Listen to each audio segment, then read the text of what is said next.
আসসালামু আলাইকুম। প্রিয় দর্শক, শ্রোতা, বন্ধু, সহযোদ্ধা যারা এই মুহূর্তে লাইভের সাথে আছেন, সকলকে আন্তরিক শুভেচ্ছা ও অভিনন্দন জানাচ্ছি।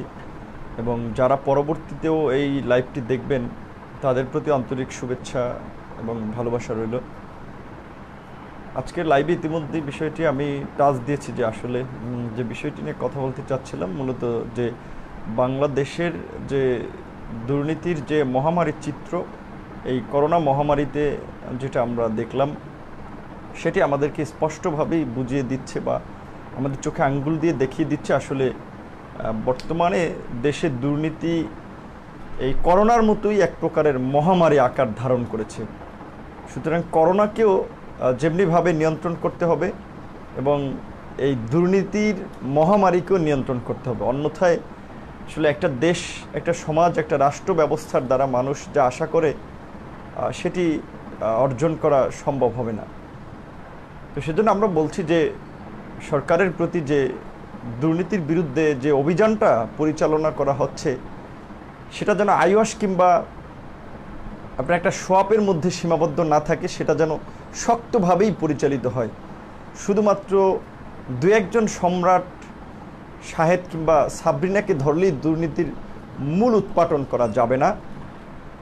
দুর্নীতি যেখানে থেকে শুরু সেই জায়গাটাকে চিহ্নিত করতে হবে। যেখানে যেখানে দুর্নীতি আস্থা ঘিরে রয়েছে, যেই বিষয়গুলো দুর্নীতির সুযোগ দিচ্ছে, যেই বিষয়গুলো দুর্নীতিতে সহায়ক হিসেবে ভূমিকা পালন করছে, যেই সব প্রতিষ্ঠান, ব্যক্তি, তাদেরকে ধরতে হবে, তাদের বিরুদ্ধে অভিযান পরিচালনা করতে হবে। যদিও বর্তমান সরকারের সেই অবস্থাটা আসলে সেই ভিত্তিটা, সেই মূরত যেটা বলে যে সেই শক্তি সামর্থ্য কতটুকু আছে সেটি নিয়েও একটা প্রশ্ন রয়েছে। কারণ সরকার নিজেই আছে মানে হচ্ছে যেটা বলে একটা নিজেরই টেনশনে, আতঙ্কে, মহামারীতে, যে কোন সময় তার চেয়ারটা চলে যায়, কোন সময় দেশে জনরোষ তৈরি হয়, কোন সময় দেশে জনবিস্ফোরণ তৈরি হয়, কোন সময় দেশের জনগণ রাস্তায় নেমে আসে। কারণ তারা তো জানে যে তারা দীর্ঘদিন ধরে যে ভোটারবিহীন নির্বাচনের মাধ্যমে ক্ষমতায় আছে এবং জনগণের উপরে নির্যাতন নিষ্পেষণ চালাচ্ছে, তাতে যে কোনো সময় জনগণ ফুঁসে উঠতে পারে। সে কারণেই কিন্তু তারা চাইলেও সব দুর্নীতিবাজদের বিরুদ্ধে ব্যবস্থা নিতে পারছে না। যেই প্রতিষ্ঠানগুলো দুর্নীতিতে চ্যাম্পিয়ন হচ্ছে বা যেই প্রতিষ্ঠানগুলো একেবারে দুর্নীতির চূড়ান্ত শিখরে বা যারা দুর্নীতিতে সহায়ক হিসেবে ভূমিকা পালন করছে বা যারা দুর্নীতি সুযোগ দিচ্ছে, তাদের বিরুদ্ধে কিন্তু ব্যবস্থা নিতে পারছে না। অনেক জায়গায় আমরা দেখছি কিছু কিছু জায়গায় ব্যবস্থা নিচ্ছে এবং কিছু কিছু জায়গায় কোনো ধরনেরই ব্যবস্থা নেওয়া যাচ্ছে না। কারণ একটা বিশ্ববিদ্যালয়ের ঘটনা আপনারা নিশ্চয়ই দেখেছেন যে জাহাঙ্গীরনগর বিশ্ববিদ্যালয়ে দুর্নীতির বিরুদ্ধে ছাত্র শিক্ষকদের বড় একটা আন্দোলন হয়েছে দীর্ঘদিন, কিন্তু সেই বিশ্ববিদ্যালয়ের উপাচার্যকে তার পদ থেকে সরে যেতে হয়নি। তো এটার দ্বারাই প্রমাণিত হয় যে কিছু কিছু জায়গায় সরকার দুর্নীতির বিরুদ্ধে ব্যবস্থা নিতে পারছে না। কারণ যেটা গ্রামে বলে অনেক মানুষ প্রচলিত কথা যে উপরের দিকে থুথু ফালাতে গেলে সেই থুথু বুকে এসে পড়ে, সেরকম একটা বিষয় কিন্তু অবশ্যই জড়িত রয়েছে। যেমন আপনারা আরেকটি ঘটনা যে দেখেছেন যে গতকালকে থেকে সম্ভবত আলোচনা হচ্ছে যে ঢাকা বিশ্ববিদ্যালয় কেন্দ্রীয় ছাত্র সংসদ ডাকসু নির্বাচনে আপনার জালিয়াতির অভিযোগে, অনিয়মের অভিযোগে, কারচুপির অভিযোগে ঢাকা বিশ্ববিদ্যালয়ের একটি হলের প্রভোস্টকে শাস্তি দেওয়া হয়েছে। সেই শাস্তিটা কি? সেটি ছিল তিনি ছিলেন আগে আপনার সহযোগী অধ্যাপক এবং তাকে পদ থেকে একটু নিচে নামিয়ে দিয়ে এখন সহকারী অধ্যাপক হয়েছে। অর্থাৎ অনেকে যারা বিষয়টি সম্পর্কে ধারণা নেয় তাদের জন্য বলছি যে বিশ্ববিদ্যালয়ে শিক্ষক হিসেবে যারা চাকরি করেন তারা প্রথমে লেকচারার হিসেবে জয়েন করেন, তারপরে আপনার সহকারী অধ্যাপক হন, তারপরে সহযোগী অধ্যাপক হন, তারপরে অধ্যাপক হন। আবার রাজনৈতিক বিবেচনার কারণে অনেকে দেখা যায় আপনার কোনো ধরনের অভিজ্ঞতা ছাড়াও দেখা যায় উচ্চ পদগুলোতে আসীন হয়, যেমনটি আমরা প্রশাসনেও দেখে থাকি। অনেক সময় সিনিয়রিটি লঙ্ঘন করে আপনার পুলিশের মধ্যে আইজিপি নিয়োগ দেওয়া হয় কিংবা কখনো আপনার বিচারপতিদেরকে নিয়োগ দেওয়া হয়। এই ধরনের ভায়োলেশন দেখি। অর্থাৎ কেন এই ভায়োলেশনগুলো ঘটে? কারণ হচ্ছে নিজেদের পছন্দের লোককে ওই পদে নিয়োগ দিতে। তো যে বিষয়টি নিয়ে কথা বলছিলাম যে ঢাকা বিশ্ববিদ্যালয়ের একজন সহযোগী অধ্যাপককে ডাকসু নির্বাচনের মতো একটি বিষয়ে দীর্ঘ 28 বছর পরে যে নির্বাচনটি হয়েছিল, যে নির্বাচন ঘিরে পুরো জাতির একটা অন্যরকমের এক্সপেকটেশন ছিল, যে যেখানে দেশের মানুষ দীর্ঘদিন ধরেই ভোটারবিহীন নির্বাচনগুলো দেখে আসছে, জনগণ ভোটের প্রতি একটা অনীহা, দেশে গণতন্ত্র নাই, সেখানে মানুষ ভেবেছিল যে এই ঢাকা বিশ্ববিদ্যালয়ের নির্বাচনের মাধ্যমে অন্তত দেশে বোধহয় একটা নির্বাচনের একটা শুভ সূচনা হবে, যে ভোটের একটা শুভ সূচনা হবে। কিন্তু এই জাতির দুর্ভাগ্য বা আমাদের দুর্ভাগ্য যে আমরা সেই জাতীয় নির্বাচনের কলঙ্কিত নির্বাচনের মতোই ডাকসু নির্বাচনেও দেখলাম, যে যেখানে বিশ্ববিদ্যালয়ের শিক্ষকদেরকে বলা হয় সমাজ গড়ার কারিগর, জাতি গড়ার কারিগর, জাতি গঠনের কারিগর, সমাজের আলোকবর্তিকা, বাতিঘর, সমাজের বাতিঘর, তারা চুরির সাথে জড়িত। তাদের আপনার দলীয় ছাত্র সংগঠনকে জেতাতে আগের রাতেই ভোটে ব্যালট মেরে বস্তা ভরে রেখেছে।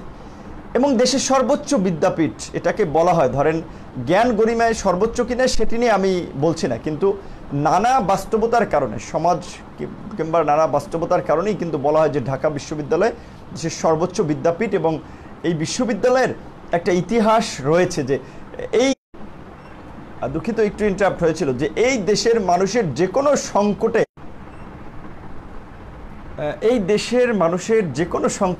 এই বিশ্ববিদ্যালয়ে সামনে থেকে এই বিশ্ববিদ্যালয়ের বিশেষ করে ছাত্র শিক্ষকরা নেতৃত্ব দিয়েছে।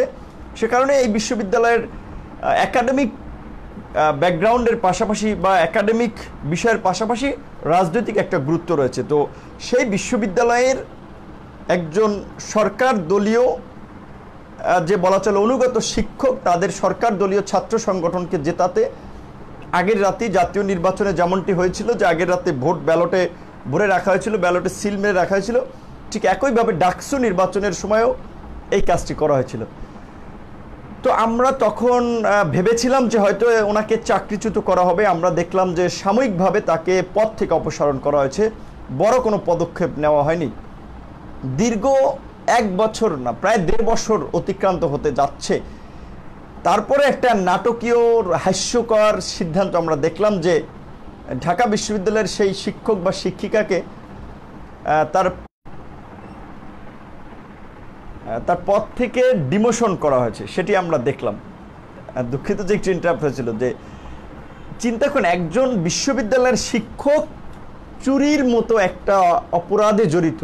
এটা এক প্রকারের একটা অপরাধ এবং আরেকটা অনৈতিক কাজ, যে যেখানে শিক্ষকদের কাছে সকল ছাত্ররা তাদের সুবিধা অসুবিধার কথা বলবে, সমস্যায় পড়লে তাদের কাছে যাবে। সেখানে এই ধরনের শিক্ষক, এই কলঙ্কিত শিক্ষক, আমি বলবো যে যারা শিক্ষকতার মহান পেশাকে কলঙ্কিত করেছে, যে তাকে পদ থেকে অপসারণ না করে তার বিরুদ্ধে ব্যবস্থা নেওয়া হলো, যে তাকে একটি পদ থেকে নিচে নামিয়ে দেওয়া হলো একদম। আবার দেখা যায় আবার কোনো এক সিন্ডিকেট ডেকে হয়তো এই প্রশাসনই তাকে আবার প্রমোশন দিবে। এটি হচ্ছে, অহরহ হচ্ছে অনেক জায়গায়। কারণ বিভিন্ন অপকর্মের দায়ে ছাত্রলীগের নেতাদেরকে দেখেছি আমরা বিশ্ববিদ্যালয় থেকে, যে আপনার বহিষ্কার করা হয়, আবার দেখা যায় কোনো ধরনের ওইভাবে কোনো বড় ধরনের কোনো কারণ ছাড়াই আবার তাদের বহিষ্কার আদেশ তুলে নেওয়া হয়। তো দেখা যায় যখন ঘটনা ঘটে তখন আইওয়াস সব দেখানোর জন্য অনেক ধরনের সিদ্ধান্ত নেওয়া হয়। তো এটা হচ্ছে বাস্তব অবস্থা, যে আজকে দুর্নীতি নাই কোন জায়গাটা আপনারা দেখেন, যে একটা শিক্ষা প্রতিষ্ঠান থেকে শুরু করে সরকারের সর্বোচ্চ জায়গা, সচিবালয় বলেন, মিনিস্ট্রি বলেন, কোন জায়গায় দুর্নীতিটা নাই। দুর্নীতি করোনার মতোই মহামারী আকার ধারণ করেছে। সেখানে ওই 2-1 জন শাহেদ সাবরিনাকে ধরে এই দুর্নীতি নির্মূল করা যাবে না। একটা শক্ত অভিযান পরিচালনা করতে হবে। সেজন্য সরকারকে সেই মেরুদণ্ডওয়ালা সরকার হতে হবে। এই ভোটারবিহীন অবৈধ সরকার চাইলে অনেক ক্ষেত্রে সেটি পারবে না, কিন্তু তারা তো টিকে আছে বিভিন্ন ব্যক্তি প্রতিষ্ঠানের সহযোগিতায়, তাদের সাপোর্টে, তাদের ব্যাকআপে। কাজে তাদেরকে সরকারকে ব্যবহার করে তারা যখন অনৈতিক সুবিধা নিচ্ছে, কেউ বাইরে টাকা পাচার করছে, কেউ দেশে দুর্নীতিতে টাকার পাহাড় গড়ছে, সম্পদের মালিক হচ্ছে, তাদের বিরুদ্ধে তো ব্যবস্থা নিতে গেলে তো হিতে বিপরীত হয়ে যাবে, যে কারণে অনেক ক্ষেত্রে ব্যবস্থা নেওয়া যাচ্ছে না। তো সেজন্য আমরা সরকারের প্রতি বলতে চাই যে যদি প্রকৃত অর্থেই ক্ষুধা দারিদ্র্য মুক্ত বাংলাদেশ গড়তে চান, স্বপ্নের সোনার বাংলা গড়তে চান, তাহলে এই দুর্নীতিবাজদের বিরুদ্ধে একটা শক্ত অভিযান পরিচালনা করতে হবে। যে অভিযানটি 111-এর সরকার যেভাবে পরিচালনা করেছিল, কাউকে রেহাই দেয়নি, কিন্তু অনেক বড় বড় নেতারা তারা গ্রেপ্তার হয়েছিলেন, রিমান্ডে গিয়েছিলেন, নির্যাতনের শিকার হয়েছিলেন। অনেকে হয়তো রাজনৈতিক কারণে আমরা সেই বিষয়টিকে অনেকে সিম্প্যাথি দেখিয়েছি বা সেটি নিয়ে অনেক প্রশ্ন তুলেছি, কিন্তু তাদের যে একেবারে অপরাধ ছিল না সেটি কিন্তু বলা যায় না। কাজে আজকে একটি দল দীর্ঘদিন ক্ষমতায় আছে, একেবারে বলা চলে যে আপনার ইউনিয়ন পরিষদের আপনার অফিস থেকে শুরু করে সচিবালয় পর্যন্ত একেবারে সর্বোচ্চ জায়গায় সরকারের ক্ষয়ের খাল লোক তৈরি হয়েছে। দেখা যায় এর কিছু লোক চায় যে সরকার ক্ষমতায় থাকুক, এবং কিছু লোক আবার চিন্তা করছে যে সরকার থাকতে যদি কিছু টাকা পয়সা বানিয়ে নিতে পারি। কাজেই এখন আপনারাই কিন্তু এই দুর্নীতির সুযোগ করে দিয়েছেন ক্ষমতায় থাকার জন্য। আপনি দুর্নীতি একটি অনৈতিক কাজ, একটি অপরাধ, সেটির বিরুদ্ধে যেমন ব্যবস্থা নেবেন, সাহেব পাপিয়া সম্রাটদেরকে বাটপার বলবেন, চোর বলবেন, প্রতারক বলবেন। তারা কয়জন মানুষের সাথে প্রতারণা করেছে, যারা 18 কোটি মানুষের আমানতকে খেয়ানত করেছে, জনগণের ভোটকে চুরি করেছে, জোর করে অবৈধভাবে ক্ষমতায় আছে, তারা কি অপরাধী নয়? কাজে আপনি নিজে একটা অপরাধী, নিজেরাও অপরাধী, তারা আর কতটুকু অপরাধীদের বিরুদ্ধে ব্যবস্থা নিতে পারবেন? সেটি অডিয়েন্স, যারা দর্শক, বাংলার কৃষক, শ্রমিক, মেহনতি মানুষের কাছে আমার প্রশ্ন যে আপনি একবার চিন্তা করেন যে তাহলে আসলে দুর্নীতিটা রুখবে কে, এটা নির্মূল করবে কে? সরকার মাঝে মাঝে কিছু লোকজন ধরে, মিডিয়া খুব আলোচনা হয়, টকশো হয়, একেবারে খুব লেখালেখি হয়, কিন্তু দুর্নীতি তো নির্মূল হচ্ছে না। ক্যাসিনো অভিযান পরিচালনার পরে কি আপনার মনে হয় ক্যাসিনো শেষ হয়ে গেছে? ক্যাসিনো চলছে না। মাদকের বিরুদ্ধে ক্রসফায়ার দেওয়া হচ্ছে, যদিও ক্রসফায়ারকে আমি সমর্থন করি না, বিচার বহির্ভূত হত্যাকাণ্ডকে, কারণ এই ক্রসফায়ারে মাদকের ক্রসফায়ার দেওয়ার নামে আবার দেখা যায় বিরোধী দলীয় নেতাকর্মী, ভিন্ন মতের নেতাকর্মীদেরকেও অনেক সময় ক্রসফায়ার দেওয়া হয়। কাজেই এই বিচার বহির্ভূত হত্যাকাণ্ডকে আমি নৈতিকভাবে কখনোই সমর্থন করি না। সুতরাং সেখানে আপনারা যে জিনিসটা বলতে চাচ্ছি যে আপনার কিছু লোককে ধরলে তো দুর্নীতি নির্মূল করা যাবে না। 2-4 জনকে ধরবেন, মিডিয়া লেখালেখি হবে, খুব আলোচিত হবে যে সরকারি দলের লোকদের বিরুদ্ধে সরকার ব্যবস্থা নিচ্ছে, ছাড় দিচ্ছে না। এরকম অসংখ্য শত শত শাহেদ, সাবরিনা, পাপিয়া, পাপুল সরকারি দলে রয়েছে। যদি আপনারা প্রকৃত অর্থেই দেশের মানুষের জন্য কাজ করতে চান, দেশকে নতুনভাবে বিনির্মাণ করতে চান, দুর্নীতিকে নির্মূল করতে চান, তাহলে আপনাদের দলের মধ্যে এই পাপিয়া পাপুলদেরকে খুঁজে বের করতে হবে, ব্যবস্থা নিতে হবে।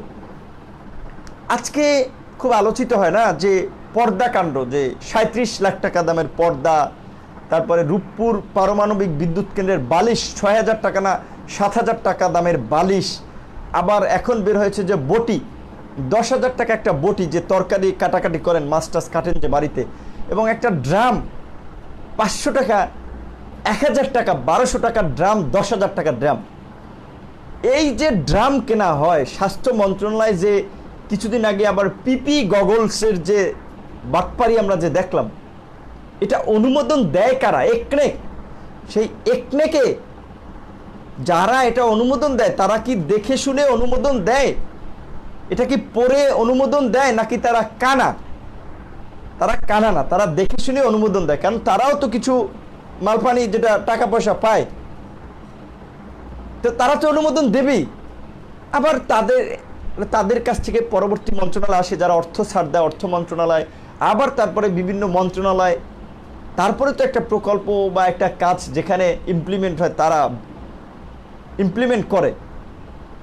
এই যে এতগুলো সেক্টর, এতগুলো ধাপ অতিক্রম করে আসে, কারো চোখে কি এটা পড়ে না? ওই সমস্ত জায়গায় কি সৎ লোক নাই? যে কারণে বলছি যে দুর্নীতি করোনার মতোই একটা মহামারী ধারণ করেছে বাংলাদেশে, যে প্রত্যেকটা সেক্টর, প্রত্যেকটা মিনিস্ট্রি, প্রত্যেকটা অধিদপ্তর দুর্নীতিগ্রস্ত লোকে সেয়ে গেছে। কারণ এক জায়গা থেকে দুর্নীতিটা হচ্ছে, একটা দুর্নীতি করতে হলে অনেকগুলো স্টেপ পার হয়ে আসতে হয়।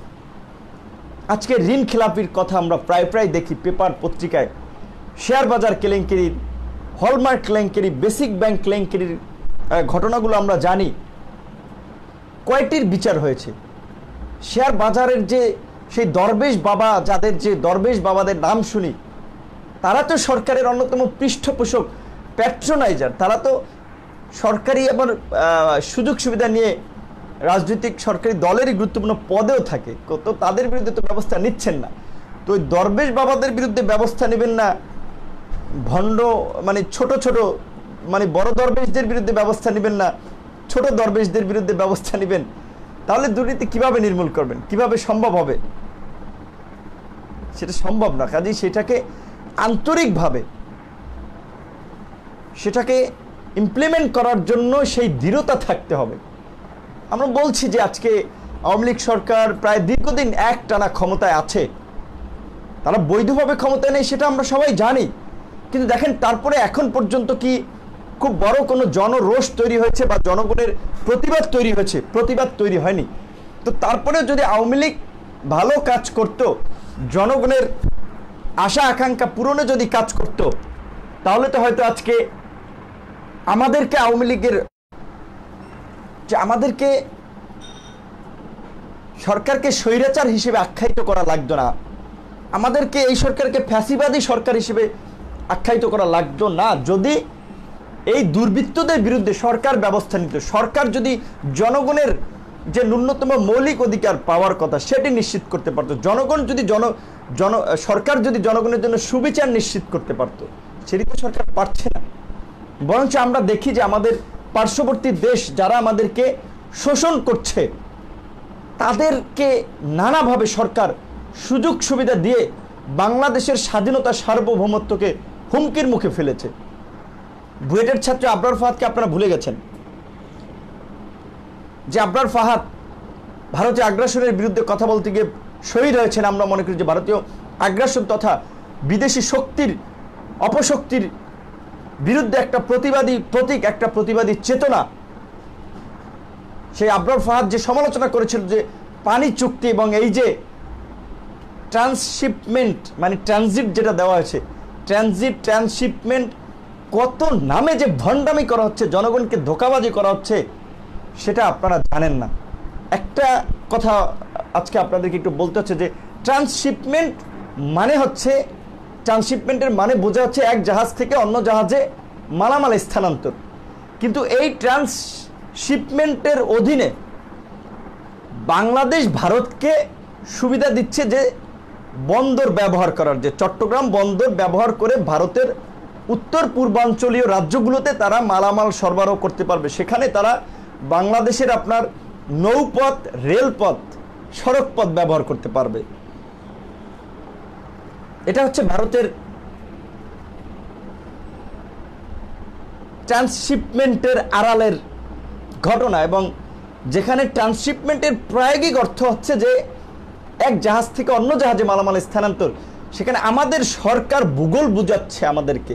কারণ আমরা বোকাশোকা জনগণ, নির্বোধ জনগণ, সরকারের পাচাটা গোলাম জনগণ, যারা সব দেখে দেখে সহ্য করছে, কিছু বলছি না, প্রতিবাদ তৈরি করছি না, তাদেরকে বোঝাচ্ছে যে ওই আপনার কলা দেখিয়ে, মানে কি বলবো, সরি, যে কলা গাছ দেখিয়ে বলা হচ্ছে এটা তাল গাছ, আমরাও বলছি জি তাল গাছ, ধন্যবাদ আপনাদেরকে, আপনাদের সাথে আছি, আমরা সেটা বলছি, মেনে নিচ্ছি। তাই তো হচ্ছে, ট্রান্সশিপমেন্টের অর্থ চেঞ্জ করে দিয়েছে। যেখানে চট্টগ্রাম বন্দরে জট লেগেই থাকে, বাংলাদেশের জাহাজগুলোতে মাল খালাস নিয়ে অভিযোগ রয়েছে, গার্মেন্টসের বিদেশে যে ডেলিভারি হয় মালামালগুলো, সেগুলো নিয়ে বিদেশি ক্রেতাদের অনেকের একটা বিরূপ ধারণা রয়েছে। সেখানে দাদাদের জাহাজ আগে ভিড়বে বন্দরে, কারণ ক্ষমতা আছি, যে চেয়ারটা বসে আছি এটা দাদাদের কৃপায়, দাদাদের আল্লাহ রাস্তের দানে। দাদারা অখুশি হলে চেয়ারটা থাকবে না, গদি থাকবে না, গদিতে আগুন জ্বলে যাবে, যে আগুন নেপাল সহ বিভিন্ন জায়গায় জ্বালানোর চেষ্টা করা হচ্ছে। সেজন্য দেশের স্বার্থকে বিকিয়ে দিয়ে আজকে এই স্থলবন্দরের এই চুক্তিগুলো করেছে। আবরার ফাহাদের রক্তের উপর দিয়ে আজকে ভারতের পণ্যবাহী গাড়ি যাচ্ছে, জাহাজের মাল খালাস হচ্ছে। আবরারের মৃত্যুতে আপনারা তো প্রতিবাদ করেছেন, দুর্বার আন্দোলন গড়ে তুলেছেন, সেই চুক্তি তো বাতিল চেয়েছেন। তাহলে এখন আপনারা সেটা নিয়ে নীরব কেন? সেটা প্রতিবাদ করছেন না কেন? একদল সচেতন নাগরিকের আমরা উত্থান দেখলাম বাংলাদেশে, যখন ভারত এবং চীন সীমান্তে ভারত চীন উত্তেজনা চলছে, তখন তারা আপনার ভারতের পক্ষে মানববন্ধন করেছে যে বাংলাদেশ ভারত আপনার সম্প্রীতি রক্ষা করতে হবে। আমরা অবশ্যই ভারতের সাথে সম্প্রীতি চাই, আমাদের নিকটতম প্রতিবেশী হিসেবে অবশ্যই ভারত আমাদের নিকটজন বন্ধু হবে, কিন্তু সেই বন্ধু যদি আপনাকে প্রতিনিয়ত আঘাত করে, তাহলে কি আপনি তারপরেও তাদের সাথে বন্ধুত্ব করতে যাবেন? কিন্তু আমাদের সরকার তো তাই করছে, যে যেখানে প্রতি পদে পদে আমরা বাঁশ খাচ্ছি, বাঁশ, যে সীমান্তে পাখির মতো মানুষ মরছে, একটা প্রতিবাদ পর্যন্ত সরকার করছে না। এবং ওই সচেতন নাগরিকরা কোথায়? কাজে এখন আমরা প্রশ্ন তুলতে পারি যে তারা কি সচেতন নাগরিক, নাকি বাংলাদেশে ভারতীয় যে গোয়েন্দা সংস্থা রয়ের এজেন্ট, নাকি ভারতীয় দালাল, যে তারা বাংলাদেশকে ভারতের সুবিধার জন্য বাংলাদেশে কাজ করছে এবং সেজন্য তারা এই ধরনের প্রতিবাদ করছে এবং জনমনে বিভ্রান্তি ছড়াচ্ছে। সেই প্রশ্নটা তো আমরা তুলতে পারি। কারণ যখন পশ্চিমবঙ্গে, যখন আপনার পশ্চিমবঙ্গ সহ ভারতের বিভিন্ন জায়গায় যখন এই যে আপনার সাম্প্রদায়িক দাঙ্গা লাগিয়ে দেওয়া হলো, সাম্প্রদায়িক উস্কানি হলো, যে আপনার সেখানে মুসলিমদেরকে নাগরিকত্ব আইনের মাধ্যমে তাদেরকে নাগরিকত্ব সুবিধা থেকে বঞ্চিত কয়েকটা পায়তারা চলে এবং বাংলাদেশে ঠেলে পাঠানোর চেষ্টা করা হলো, বাংলাদেশ সরকার প্রতিবাদ করেছে, সচেতন নাগরিক প্রতিবাদ করেছে। কিছুদিন আগেও 3 জন বাংলাদেশিকে পিটিয়ে হত্যা করেছে, সেটা নিয়ে কি সচেতন নাগরিক কমিটি কোনো প্রতিবাদ করেছে? সরকার করেছে? করছে না। কেন করছে না? রাজনৈতিক দলগুলো করছে। কোন রাজনৈতিক দল করছে? এই যে সীমান্তে অহরহ যে মানুষ মরছে, এই যে বাংলাদেশের স্বাধীনতা সার্বভৌমত্বকে বলা চলে যে একটা হুমকির মুখে ফেলে, যে বন্দর এইভাবে একটা দেশের অভ্যন্তরীণভাবে এইভাবে যে বন্দর ব্যবহার করার সুযোগ তৈরি করে দিল, কোন রাজনৈতিক দল সেটা নিয়ে প্রতিবাদ করছে? সেটা নিয়ে প্রতিবাদ করা কি দায়িত্ব কি ভিপি নুরদের ছাত্র অধিকার পরিষদের? আমরা আন্দোলন সংগ্রাম করব, আমরা দেশে একটা ভারত বিদ্বেষী সেন্টিমেন্ট তৈরি করে দেব, আর আপনারা সেটা রাজনৈতিক ফায়দা নেবেন। আমরা ভারত বিদ্বেষী কোনো সেন্টিমেন্ট তৈরি করতে চাই না, আমরা ভারতের বিদ্বেষী হতে চাই না, আমরা ভারতের সাথে বন্ধুত্বের সম্পর্ক চাই। কারণ আমরা জানি এদেশের মানুষের সাথে, বিশেষ করে ভারতের পশ্চিমবঙ্গের বাংলা ভাষাভাষী মানুষের সাথে একটা আত্মার সম্পর্ক রয়েছে অনেকের। আমরা এটা বিভিন্ন সময় দেখেছি, বাংলাদেশের বিভিন্ন ইস্যুতে ভারত থেকেও তার প্রতিবাদ হয়, তার পক্ষে সমর্থন থাকে। নিরাপদ সড়ক আন্দোলনের সময় আমরা যখন সেই পুলিশের নির্যাতন নিপীড়নের সম্মুখীন হয়েছিলাম, তখন দেখেছি ভারতের বামপন্থী ছাত্র সংগঠনগুলো আমাদের জন্য দাঁড়িয়েছে। কাজেই সেই জায়গা থেকে অবশ্যই ভারতের প্রতি আমাদের শ্রদ্ধা সম্মান রয়েছে। কিন্তু বর্তমান যে ভারতের ক্ষমতাসীন দল, বিশেষ করে যারা উগ্র হিন্দুত্ববাদের নামে এই দক্ষিণ এশিয়াতে সাম্প্রদায়িক আপনার শান্তি বিনষ্টের জন্য নানা ধরনের সহিংস কর্মকাণ্ড করে যাচ্ছে, জয় শ্রীরামের নামে যারা বিভিন্ন ধর্মাবলম্বী মানুষের মধ্যে একটা ধর্মীয় বিদ্বেষ ছড়াচ্ছে, জাতিগত সহিংসতার দিকে নিয়ে যাচ্ছে এই সমাজ তথা দক্ষিণ এশিয়ার রাজনীতিকে। যে আগে ছিল মুসলমানদেরকে, ওই দিনকে দেখলাম একটা ভিডিওতে যে বুদ্ধিস্টদেরকেও ধরে জয় শ্রীরাম বলাচ্ছে জোর করে। এইটা ভারতের, যে ভারতকে বলা হয় যে বৃহৎ গণতান্ত্রিক রাষ্ট্র, গণতান্ত্রিক দেশ, তাদের দেশে এই হচ্ছে চরিত্র। এবং বাংলাদেশের বন্ধু, বাংলাদেশ ভারত নাকি রাখির সম্পর্ক আবদ্ধ, যে বাংলাদেশের মন্ত্রীরা বলে থাকেন, বাংলাদেশের মন্ত্রীরা ক্ষমতাসীন দলের সাধারণ সম্পাদক। তো সেটার বাস্তব চিত্রটা কোথায়? সেজন্য আমরা বলছি যে এই যে ক্ষমতায় থাকার জন্য যে রাজনৈতিক দলগুলোর যে ভারতের তোষামদি, ভারতের দালালি, সেটা সরকারি দল থেকে বিভিন্ন রাজনৈতিক দল, এই দালালি পরিহার করতে হবে। এই দালালি থেকে যদি আপনারা বের হয়ে আসতে না পারেন, তাহলে বাংলাদেশ সিকিম হবে, বাংলাদেশ ভারতের অঙ্গরাজ্য হবে। যদি আপনারা রাজনৈতিক দলগুলো যদি এই দালালি থেকে সরে না আসতে পারেন এবং আপনারা যদি নিজেদের একটা শক্ত অবস্থান দেশের স্বাধীনতা, সার্বভৌমত্ব, দেশের মানুষের স্বার্থে, জনগণের স্বার্থে না দাঁড় করাতে পারেন, অবশ্যই সব দেশের সাথে আমরা তো সুসম্পর্ক চাই, যে আমাদের রাষ্ট্রীয় নীতিতে যেটা বলা হচ্ছে কারোর সাথে বৈরিতা নয়, সকলের সাথে বন্ধুত্ব, কিন্তু বাংলাদেশের স্বার্থকে বিকিয়ে দিয়ে সেটা কখনোই নয়। অবশ্যই আজকে আমরা দেখছি যে এই যে আপনার আসামি রয়েছে ব্যাংকক, আইনজীবী রয়েছে লন্ডন, তারা আপনার আগাম জামিনের আবেদন করে।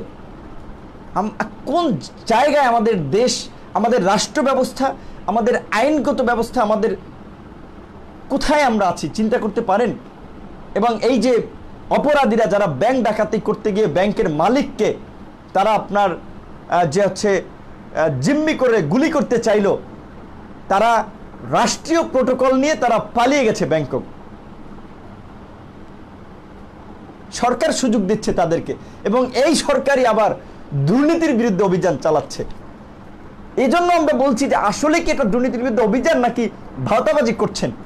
আপনার শেয়ার বাজার কেলেঙ্কারির বিচার করতে পারেন নাই, হলমার্ক কেলেঙ্কারির পরিপূর্ণ বিচার করতে পারেন নাই, তার সাথে কোন কোন রাঘব বল্লা জড়িত সেটা বিচার করতে পারেন নাই।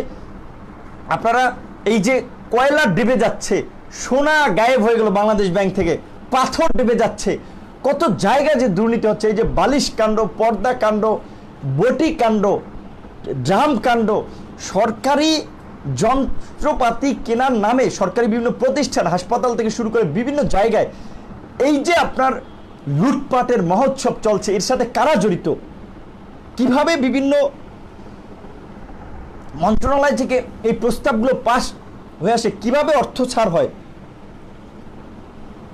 সেই বিষয়গুলো কি কখনো খতিয়ে দেখেছেন? কারা কারা এর সাথে জড়িত? রাঘব বলদেরকে তো ধরতেছেন না, আপনারা শুধু চুনোপুটি ধরছেন এবং পাবলিককে আয়েশ করতে চাচ্ছেন।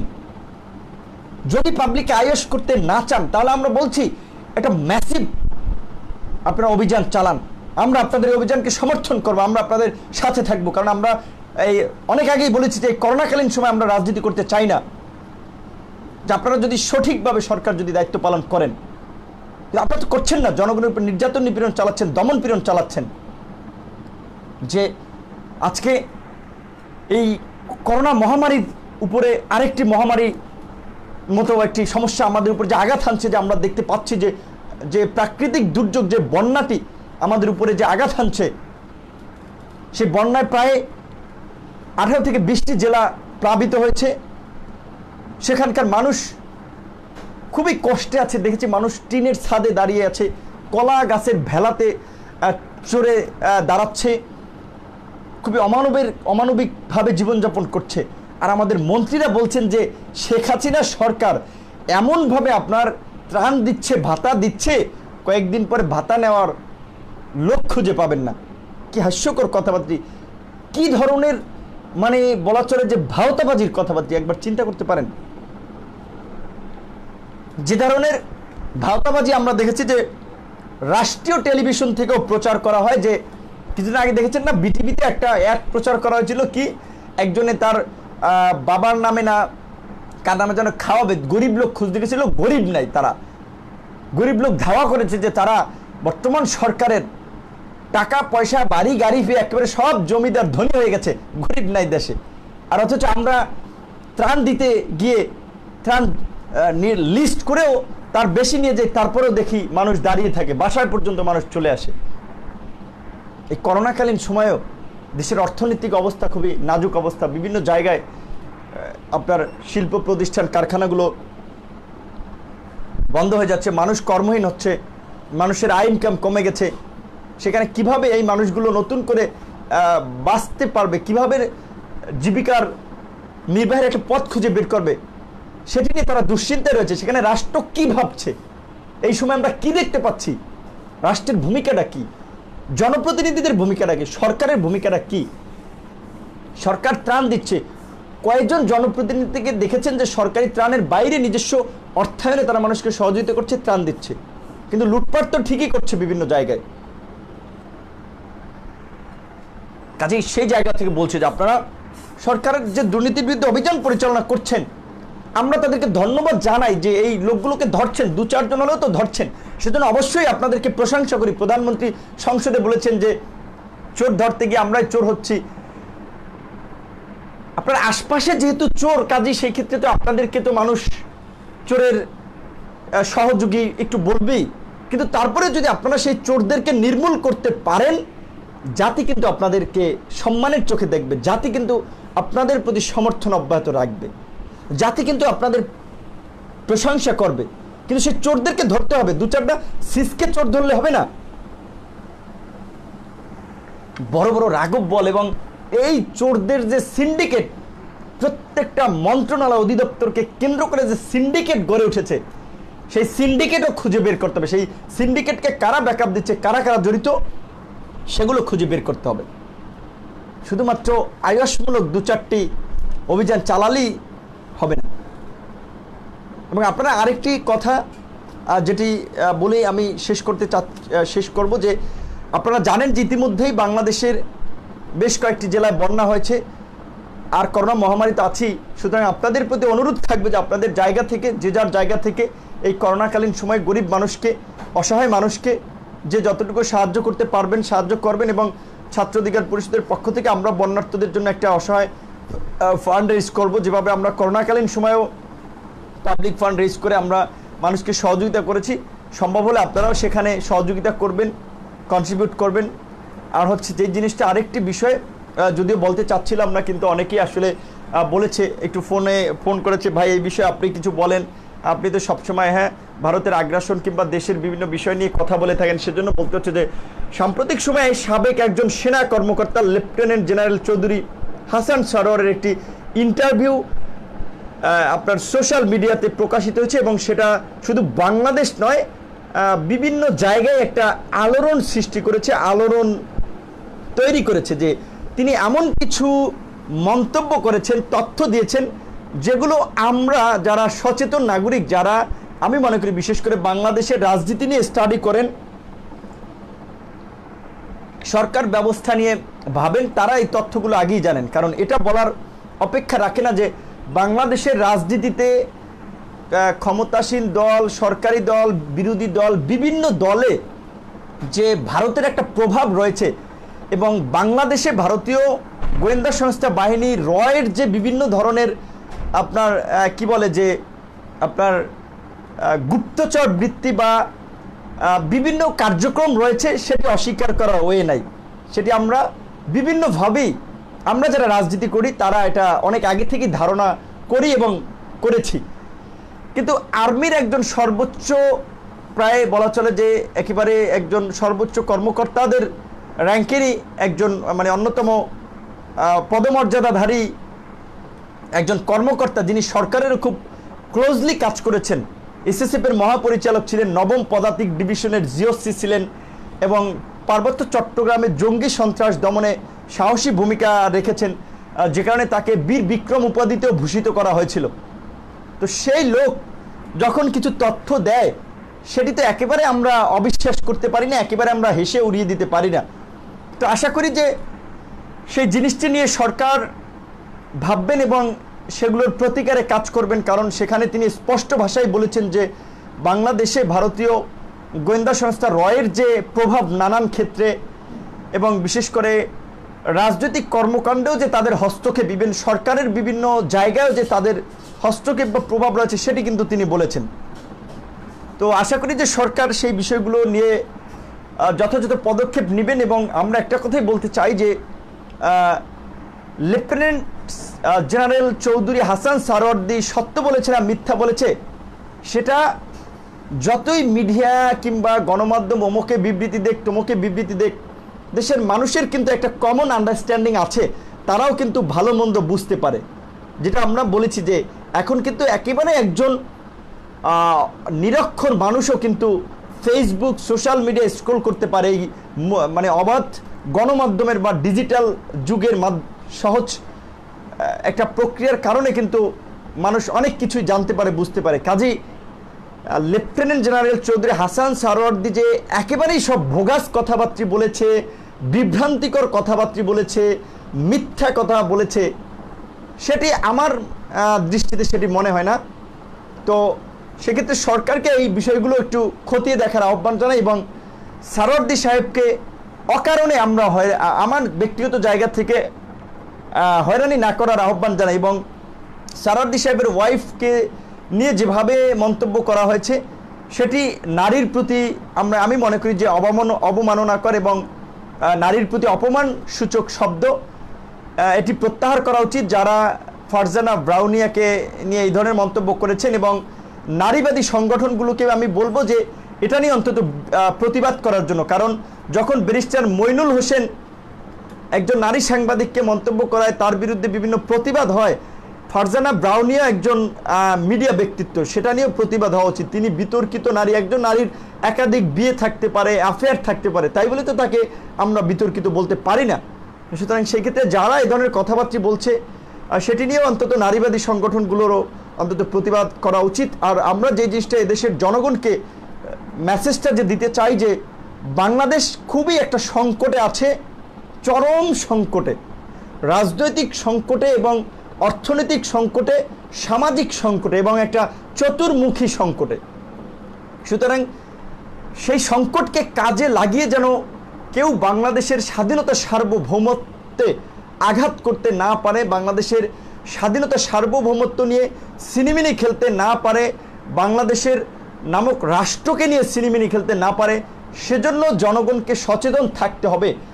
সাংবিধানিক প্রতিষ্ঠানগুলো তো একেবারেই যেটা বলা চলে যে ধ্বংসের দ্বার প্রান্তে, কারণ অযোগ্য অপদার্থ দলীয় লোকদের দিয়ে এমনভাবে দলীয়করণ করা হয়েছে যে সেখানে সৎযোগ্য মেরুদণ্ডওয়ালা লোক খুব কমই আছে। না হলে নির্বাচন কমিশনের মতো এই নির্বাচন কমিশন যারা করোনাকালীন সময়ে মানুষ তাদের জীবন জীবিকা নিয়ে সংকটে রয়েছে, তাদের বাঁচা মরা নিয়ে শঙ্কায় রয়েছে, সেখানে তারা ভোটের আয়োজন করে।